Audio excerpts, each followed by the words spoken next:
The main thing is that the thing to start with is always that this is a deeply devout and religious society. And it has to start there. These beliefs are held entirely sincerely. It's not some sort of facade. And so understanding just how sincerely and deeply held religious views are in Western Christendom is a good starting point. This is something that is intrinsic to the way people are thinking. And I suspect for most people that their biggest spiritual concern is a very simple one. Two very simple concerns. The first is achieving salvation. So at the end of their lives, that's not going to be very long because life expectancy was fairly short in this period. How will you get to heaven? And what do you need to do to get there? There's a big concern around that. And the other is the weather. These are farming societies, almost exclusively. And I suspect that your average farming family, and of course the lords and knights and ladies who depend on these farming families to provide them with their incomes, they'll spend a lot of time looking at the sky, hoping for rain, hoping for less rain, hoping for warmer weather, hoping for colder weather, because ultimately the ability to raise their crops is fundamental. So again, this contextualizes the life in Western Christendom at this time. Communications are not great. They don't. Most people won't go more than 10, 15, 20 miles from their place of birth at any point in their life. And this in turn makes the crusade such an extraordinary phenomenon, because people who had never left their homes, and certainly not their home regions, are suddenly traveling thousands of miles to an area that they had scarcely even heard of before, except through the stories of the Bible. Wow. It does sound a little bit gloomy, though. I gotta be honest. Like the short life expectancy, being so concerned about whether you're going to heaven or hell after you die, no communications, being tied to the land. Because I thought there's like a big kind of reversal in modern history. We used to call it the Dark Ages, and now a lot of historians are saying, "Hey, wait a minute, it wasn't so dark." That's a bit of a bit of prejudice there.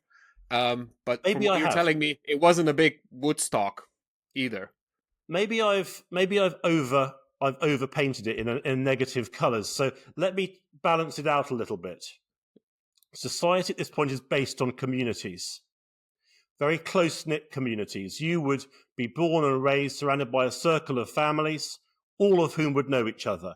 You would probably marry someone from a neighbouring family who would already know each other. You will farm with people from these neighbouring families. It's close-knit, it's supportive, people look after each other. And so in the modern age, where we are increasingly suffering from loneliness and isolation, even in deeply packed cities, this isn't so much the case in the Middle Ages. You've got a community around you the whole time. And whilst communities can be a bad thing at times, they can often be a very good thing. And so there is a support network there in a way that there isn't in many cases. And life in some ways is simpler. It's not as, you don't have to rush and hurry and have the same hustle and bustle that you have in the modern day world. You'll live according to the agricultural year. You'll plant your crops, you'll look after your animals, you'll raise your children, and you can do it as a family. So where increasingly we're having to sort of have the parents going off to work, the children being looked after, even the family itself not being able to spend much time together.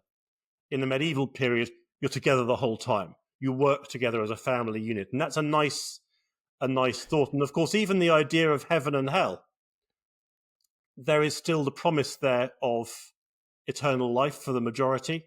And there too is a reassurance in that gives meaning to your life, even if it can be fairly short. So perhaps there is a balancing that needs to be taken there. Professor, you tried your absolute best, and I think you were more than fair.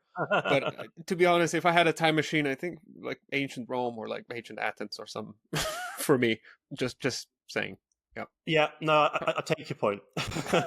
Legends, thanks for listening. Please subscribe to the podcast on YouTube, follow on Spotify and Apple Podcasts. I've been told on countless YouTube tutorials that I have to say this, otherwise nothing happens, which is strange. Also, if you feel like it, support me on Patreon. I'm playing the world's smallest violin here, but this is a one-person pod. I have no production team, no nothing. So feel free to hop on Patreon and find smart cookies on there. And then last but certainly not least, I have to thank my existing patrons, Tovarishi and Tovarishice. Without you, this podcast simply would not exist. So thank you so much. That makes you actual producers of this show. So eternal thanks to Darej, Rok Tržan, Sasha Vipotnik, Neven Cvijanović, Juž Premrov, Nate Sirk, Goran Ivašić, Anže Sever, Ole, Marin Ferrara, Dejan Žolnir, Aljaš Maher, Štrole, Aida Mancian, Miha Medved, Medinho, Goran, Gordon, Lorenzo, Jurečuk, Mila, Carmen, Veronica, and Tai Chi. You guys rock. Thank you so much.